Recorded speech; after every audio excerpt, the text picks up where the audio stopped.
What main changes have you seen in the cybersecurity industry over the past year? So I think a lot of the kind of forecasts around bring your own device and how that will affect organizations' security is probably what's beginning to affect organizations more and more as increasingly people actually begin to do that and take other devices into the workplace. And so I think that's going to be a coming theme over the years, is how they maintain control of their security and data while that's still happening. So that's been what I think anyway. What's the main challenge facing the cybersecurity profession? Well, so far from my perspective in terms of investigating some of those attacks after they've already happened, I think it's actually applying all the detections, all the signatures they have, and then investigating them.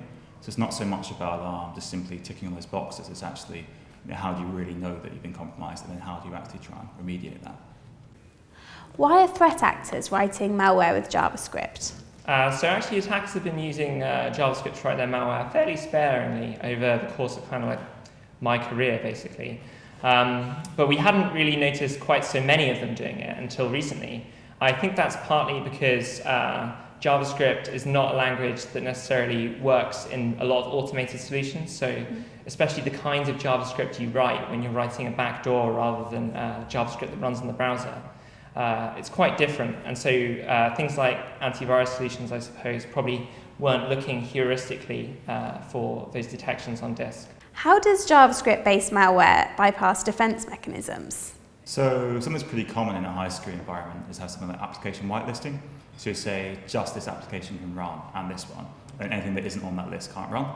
Something in JavaScript, well, there isn't really an application. It's just the JavaScript, the thing that runs the JavaScript is allowed to run. So that means even those high security environments, often this malware will still work. And again, antivirus will be looking at the thing running the JavaScript, not the JavaScript itself. So when you do look at how often these things, the JavaScript malware can bypass AV, it's pretty regular. Okay. And what one piece of information would you have liked your audience to walk away with after your talk today?